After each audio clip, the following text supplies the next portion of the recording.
The Assembly will hear an address by His Excellency Guy Parmelin, President of the Swiss Confederation. I request protocol to escort His Excellency.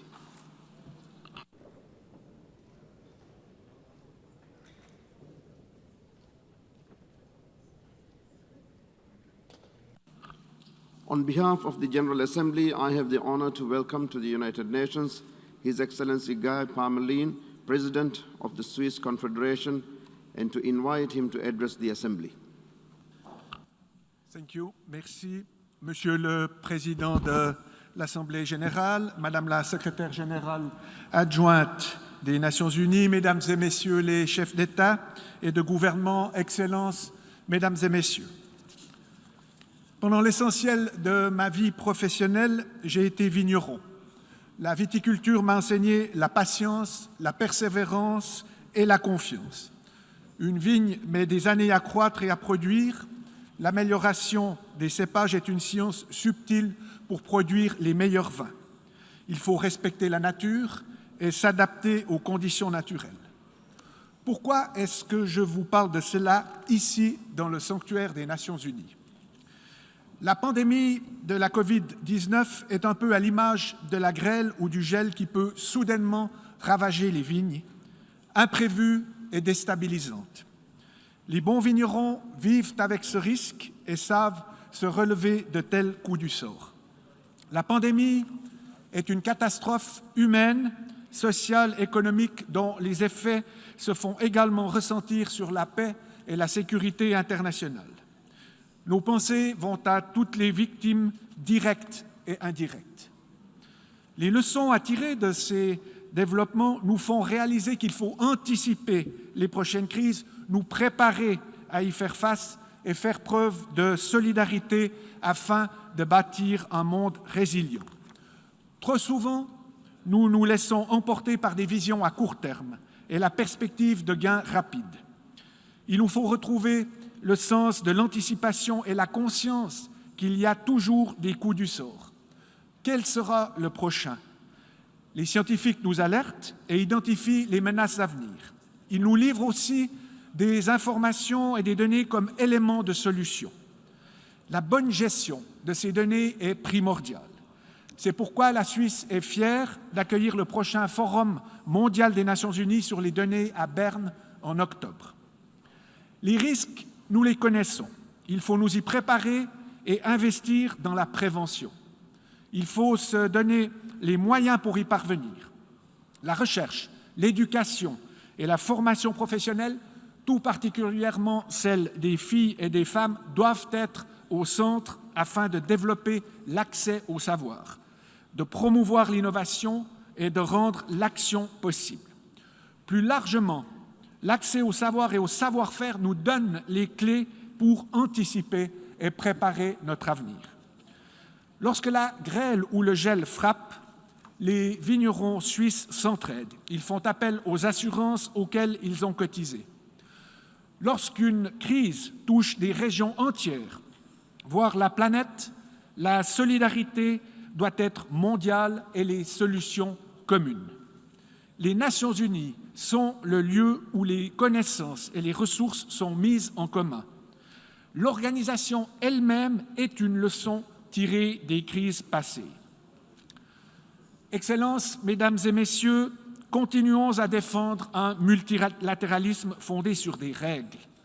La Suisse œuvre pour une organisation des Nations unies efficace et efficiente et soutient les réformes visant à améliorer la prévention des conflits, à renforcer le système onusien de développement et à moderniser les méthodes de gestion. La Suisse a beaucoup à apporter pour relever les défis auxquels le monde est confronté.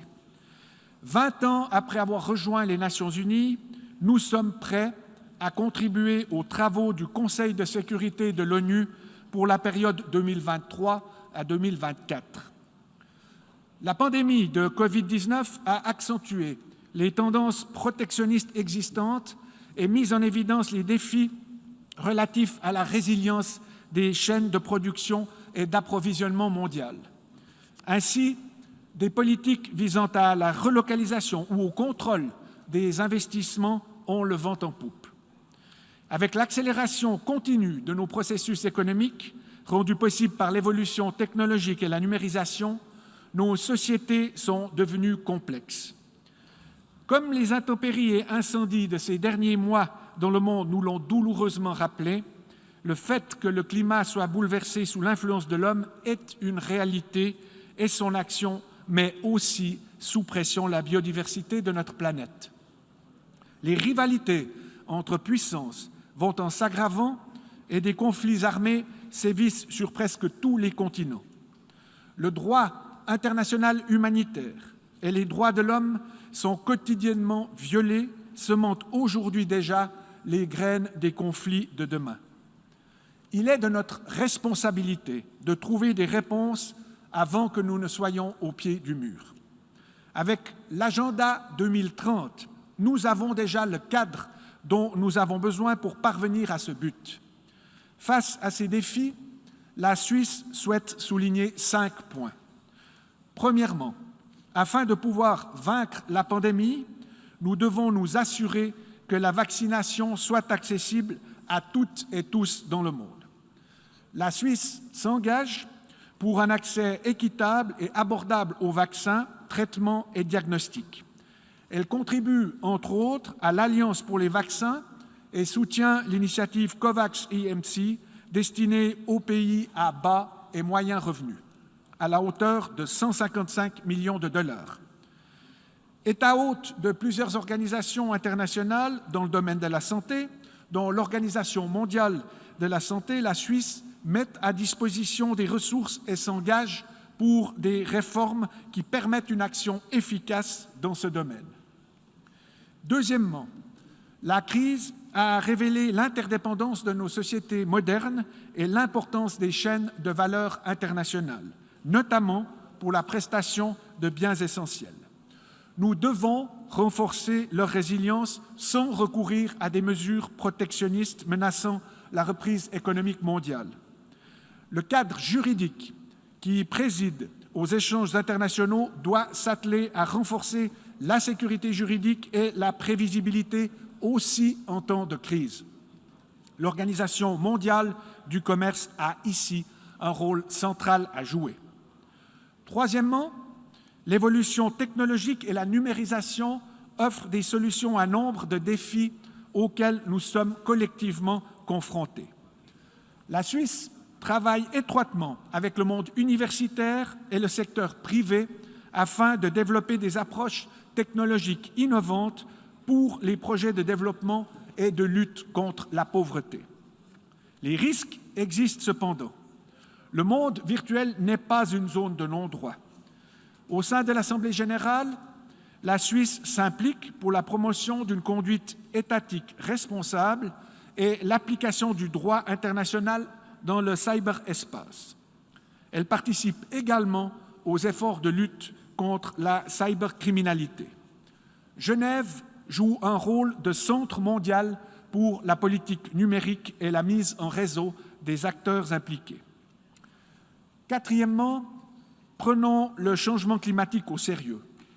Comme le montre le dernier rapport du groupe d'experts intergouvernemental sur l'évolution du climat, les actions humaines peuvent encore déterminer l'évolution du climat à venir. Je serai personnellement présent à la COP26 à Glasgow pour réaffirmer l'engagement suisse à mettre en œuvre efficacement et de manière uniforme l'accord sur le climat. Au niveau national, la Suisse s'est engagée à la neutralité climatique d'ici 2050.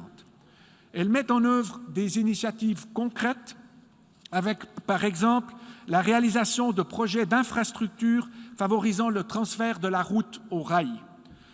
J'appelle tous les pays à viser la neutralité climatique au plus tard d'ici 2050 et à soumettre des objectifs climatiques ambitieux pour 2030.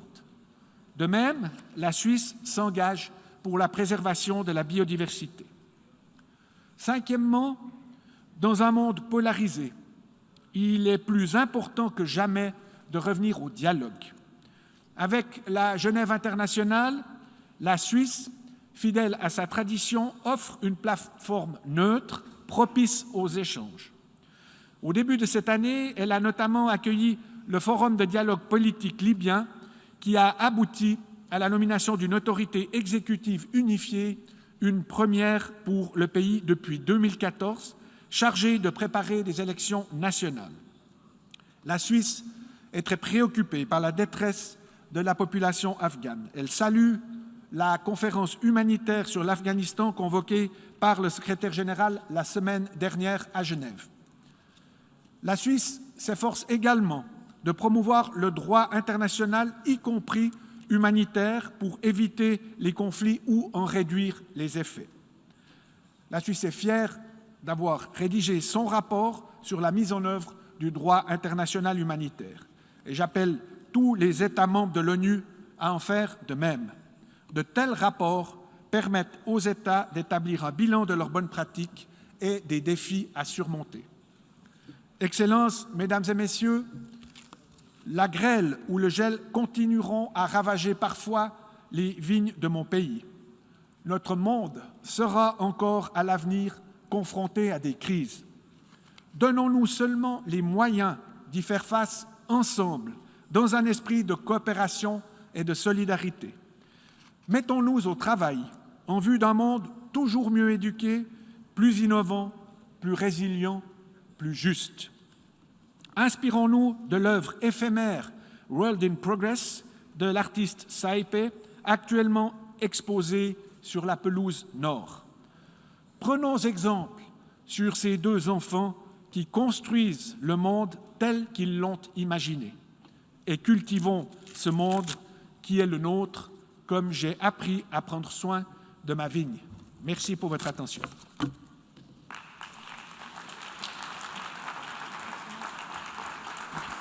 On behalf of the General Assembly, I wish to thank the President of the Swiss Confederation for the statement just made, and I request protocol to escort His Excellency.